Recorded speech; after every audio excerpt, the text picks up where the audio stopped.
Mr. Wells, do you have anything to say?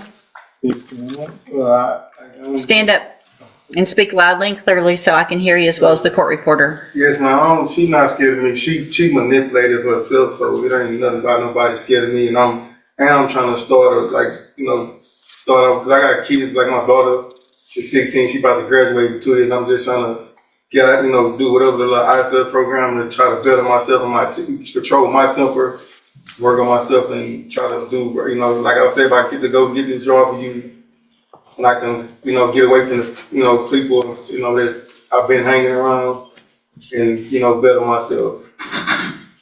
So you've been hanging around the wrong people?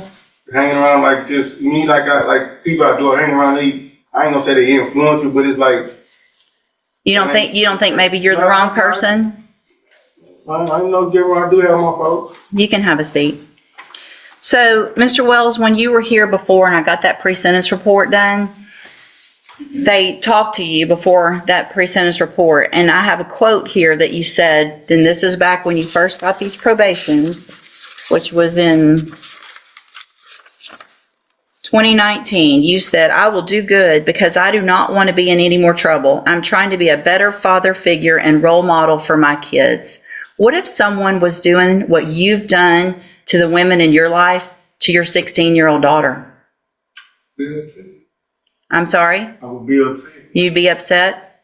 You'd probably be more than upset. If somebody rammed their car into her car, somebody showed up at their house, her house, at 2 o'clock in the morning, you'd be more than upset. The problem is your behavior is escalating. It's not getting better. It's actually getting worse.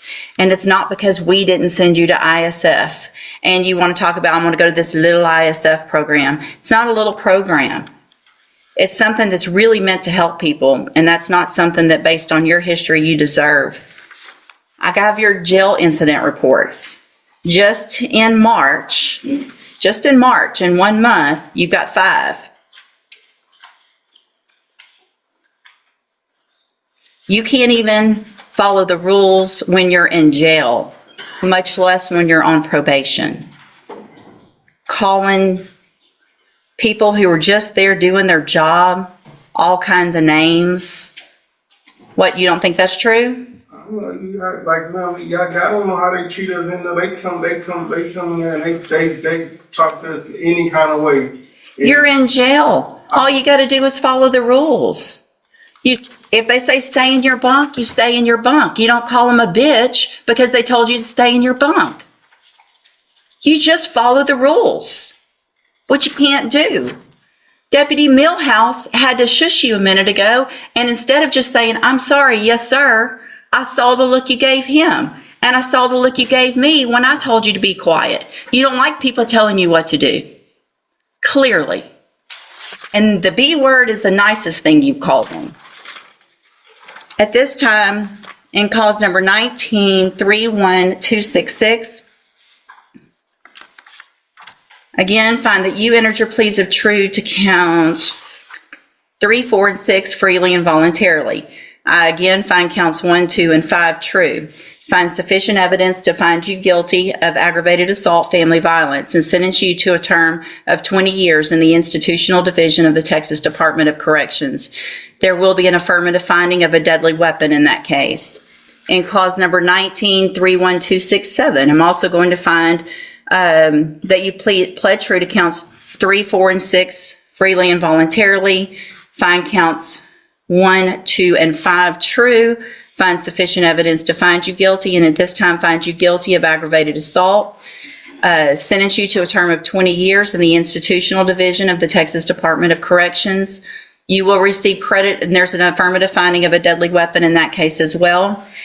You will receive credit on these sentences for any time that you've been in custody that the law gives you the right to receive. They will run concurrently, which means together at the same time. I'm going to hand you the trial court certification that shows this wasn't a plea agreement. You do have some rights to appeal. You need to sign that with Mr. Rojas, and he'll give you a copy of it. I'm also handing you a written admonishment regarding your ineligibility to possess a firearm or ammunition. Because of the judgment entered against you in each case, you're ineligible under Texas law to possess a firearm or ammunition. Possession of a firearm or ammunition could lead to charges against you. Firearm is a legal term, and you should read the written admonishment I provide you to see what devices qualify as a firearm. If you have questions about the laws that make you ineligible to possess a firearm or ammunition, or about how long that lasts, you can talk to Mr. Rojas. You can sign that and then go back with the bailiff. The proceedings illustrate how sentencing decisions are shaped not only by the underlying offenses but also by a defendant's demonstrated pattern of behavior and willingness to accept responsibility. Although Mr. Wells expressed a desire to improve himself for the sake of his children and requested an opportunity for rehabilitation, the judge contrasted those statements with his prior promises made in 2019, finding that his conduct had worsened rather than improved. The court emphasized the escalating nature of the domestic violence allegations, the seriousness of the aggravated assaults involving a vehicle as a deadly weapon, and Mr. Wells' repeated inability to follow rules even while incarcerated, viewing these as strong indicators that probation and treatment had been ineffective. The judge ultimately imposed concurrent 20-year prison sentences with deadly weapon findings, underscoring that rehabilitation opportunities must be earned through consistent conduct.